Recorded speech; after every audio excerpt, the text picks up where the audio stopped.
in this video, I'm now going to show you some of the things that I got for my birthday the other day. So I'm just going to go and get them. Okay, so first of all, I got this CD. This CD is the Magic Bus. It's called Magic Bus. I love the picture on the front. That was part of the reason why. That was part of the reason actually why I got it, because I just was drawn to the picture. It's like a work of art. It's called the Magic Bus Summer of Love. 3 CDs of huge hits from the hippie trail. Now, I don't know if I've told you this before, but it's not like my major interest is obviously cooking and food and reading about them and philosophy and things like that. But I am interested, not in like it's like a sort of spin-off interest, but it kind of like assumes a greater or lesser degree of prominence at different times. But I just find it really interesting, because I do like history anyway. But my favourite historical decade or era is the 1960s, because I just find it a really colourful kind of like decade, and also like you had all these amazing like protest movements, like you had the it was the Summer of Love and the Civil Rights Movement and everything like that. And I just find it a very interesting period of history and a very kind of optimistic era, and I just love the music and I just love the 1960s. And also, this is just a coincidence by the way, but I have synesthesia, I've told you this before, but I have synesthesia, and the 60s happen to be bright green, and that's kind of quite apt in a way, that the 60s and the 60s happen to be like bright green, almost psychedelic green is the way I see it. And that's just a coincidence, that was the way it was. And then, before I knew about the hippies obviously and all of that, but it's kind of just a coincidence. But it's just funny that the 60s happened to be bright green for my synesthesia, and it was like a colourful decade. I don't know whether the fact that I see the 60s as bright green kind of like adds to the appeal of it, I don't know. But anyway, yeah, so I just love the 60s. And I just love the music. So yeah, so I got this CD, and it's 3 CDs from the 60s. Well, specifically from the Summer of Love. Most of the songs are kind of like, part of the hippie movement songs. I just find it a very nostalgic decade. I mean, obviously, I wasn't around during the 60s, but I think you can be nostalgic for decades that were before you were born. I think you can be. So it's got For Mamas and the Papas, it's got Joe Cocker, it's got The Birds, it's got The Who, it's got Bob Dylan, it's got America the Turtles, it's got Lovin' Spoonful, Jefferson Airplane, it's got all of that. Some of the songs I think were played at Woodstock. So it's got things such as some of my favourite songs. It's got America, A Horse with No Name. It's got The Turtles, Happy Together. Happy Together. Yeah. It's got The Birds, Turn, Turn, Turn. It's got Marmalade, Reflections of My Life. It's got David and Jonathan, Lovers of the World Unite. It's got it's got loads of different ones. Joe Cocker, With a Little Help from My Friends. It's got Cat Stevens, Peace Train. I do like Cat Stevens a lot. It's got Lucy in the Sky with Diamonds, but it's sung by Elton John, not the Beatles. I wish it was the Beatles version, because I think that's better, but yeah. His version's still good though. It's got Woody Guthrie, This Land Is Your Land. I love Woody Guthrie, he's great. Arlo Guthrie, which is Woody Guthrie's son, I think, or is it his son or his grandson? I'd have to double check, but anyway. Coming into Los Angeles, it's got Country Joe and the Fish, I Feel Like I'm Fixing to Die, so that's got anti-Vietnam War song, which is really good. Canned Heat, Going Up the Country.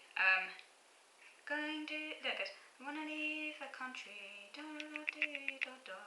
I can't actually remember how it goes. I just go dee da da dee da dee dee da dee. I just like it. I think that was also sung at Woodstock as well. And I've got the Woodstock on DVD as well. So it's got all of those. Grateful Dead obviously has to appear. Yeah, it's got lots. I just love it. So I've got that. Again, also we have, I've also got Cat Stevens CD. As I said, I do like Cat Stevens as well. Particularly, I don't know if you've seen the film Harold and Maude, but a lot of the songs from there appear on this CD as well. And then we've also got The Birds, the very best of The Birds. This is a classic American rock band from that era. And then Yeah, on the cooking side, I've got quite a few cookbooks. I've got so many. The Scottish Oats Bible. They also do a berry one as well, and I might get that, but maybe for Christmas, we'll see. Yeah, because I love my oats. So I've just got like loads of oat stuff in here. Just lots of oats. Things like whiskey and oatmeal praline souffle. It's interesting. 3 pots of caramelised oats. Orange and cardamom baked oatmeal custard. Yes, it's got lots of stuff in there. And then I got this the World's Best Brunches, which is the Lonely Planet guide. Just really pictorial. Yeah, it's got that.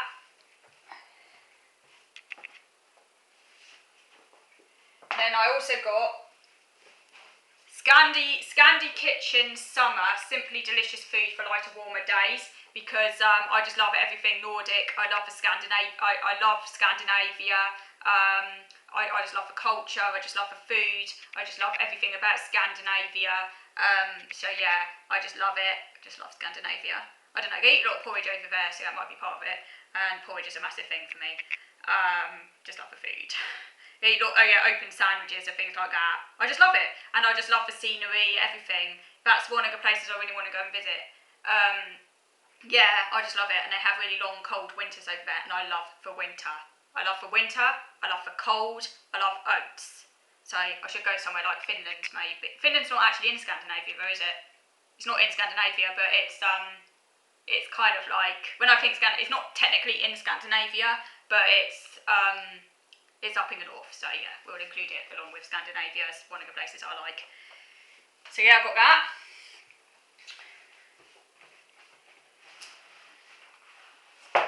And also, now this one here is actually a kids cookbook, but I just had to get it. It's called Lunch at 10 Pomegranate Street, a collection of recipes to share, and it's just a really lovely book. It's just so pictorial, and oh my god, I love beautiful books. I love beautiful books because it's just got such lovely pictures, and all the recipes are kind of like laid out very sort of like pictorially, and it's kind of like a voyage.